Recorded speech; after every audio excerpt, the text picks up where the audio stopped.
global warming, which a lot of people think is a hoax. I don't think it's a hoax. I think there's probably a difference, but I don't know that it's man-made. I do not believe that human activity is causing these dramatic changes to our climate the way these scientists are portraying it. Scientists are saying that humanity and its behavior is contributing towards that. I can't tell you what percentage of that is due to human activity, and I think many scientists would debate the percentage. You don't really expect to abolish the EPA, do you?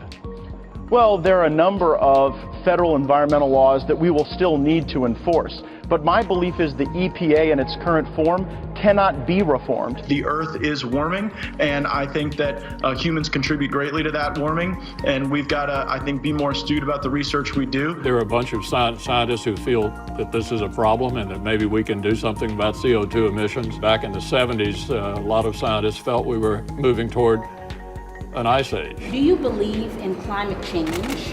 And do you believe that humans are contributing to a warming globe? I do.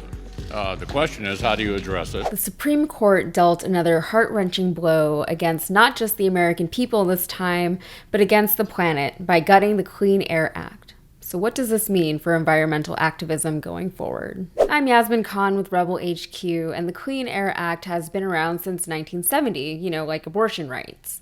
In yet another attempt to take this country backward, the conservative wing of the Supreme Court has eviscerated decades of climate activism with the stroke of a pen, and there's nothing any of us can do about it. President Biden and top Democrats say that they are concerned about causing too much trouble should they take any action against the court. They don't want to upset people. They don't want to shake up things too badly. What if the Republicans do the same thing to us the next time they're in control of the government? What happens if the American people lose faith in the court and the justice system at large? Last I checked, the Democrats were not the conservative wing of the government, but in today's world, the Democrats are conservative and the Republicans are straight up regressive. Progressive Democrats don't have enough of a coalition in government to do anything about it on their own, thanks in no small part to the machinations of the Democratic National Committee itself.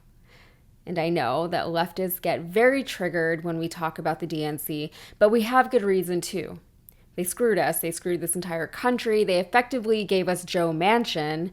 And now, despite having options by which to help us, they are refusing to do so. I understand from what's been testified to the Forest Service and the BLM, you want very much to work on the issue of climate change. I was informed by the immediate past director of NASA that they have found that the moon's orbit is changing slightly, and so is the Earth's orbit around the sun.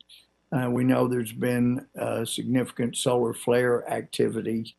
And so is there anything that the National Forest Service or BLM can do to change the course of the moon's orbit or the Earth's orbit around the sun?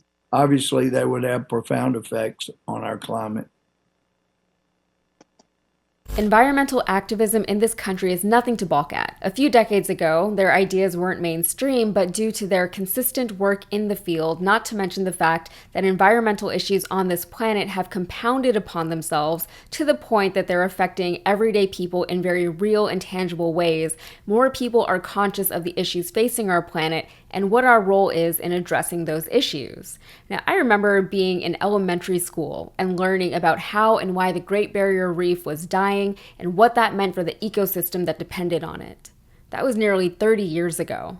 I remember learning about how not to waste things and how to reuse things and not use single-use plastics 30 years ago. Veganism is a popular approach to the climate crisis, and it certainly has its benefits, both in terms of health benefits for people and environmental benefits for the planet. There are a lot of reasons that people who have the means to go vegan choose to go vegan, and I think people who take this particular approach to climate change specifically are doing their best to do their part in the fight against it. However, with vegans only making up approximately 1% of the world's population, and that percentage only slightly higher in the US, they're not making the dent they're hoping to. Not saying their efforts aren't noticed or appreciated.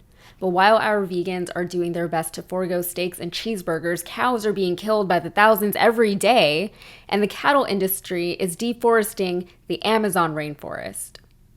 How can a few vegans compete with the industries that run the global economy?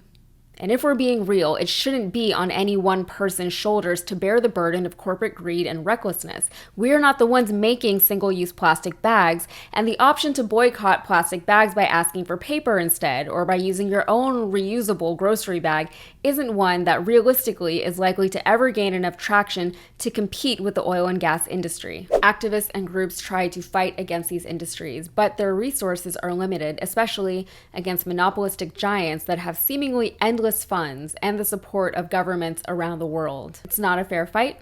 It never has been. When the activists or just people who care about the health of our planet are up against corporate monopolies that commandeer economies of scale, making it nearly impossible for more sustainable or ethical brands to break into an industry, or when we're forced to contend and comply with legislation that we know is hurting ourselves, our lands, our oceans, our skies, and everything living, and when we are constantly being told that climate change is a problem, but we shouldn't attempt to solve it by punishing the oil and gas industry, well, it's very frustrating. Americans already consume more than the rest of the world's population. The United States itself contributes about 20% of the world's total carbon emissions, followed by China in a distant second place with 11% of contributions. The world is counting on us to address our excessive consumption and to minimize our nation's emissions. Now, with the Supreme Court ruling in the interest of corporations and profits yet again by gutting the Clean Air Act, they're expecting us to comply.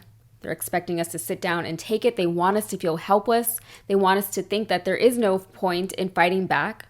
They never want us to forget that they will choose the economy over lives every time.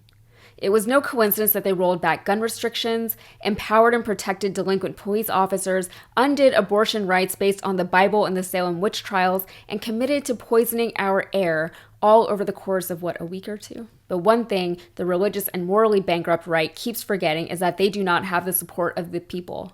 And it's up to us now to not sit down. Our rights have been taken from us.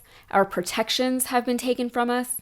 Now the literal air that we breathe is being taken from us.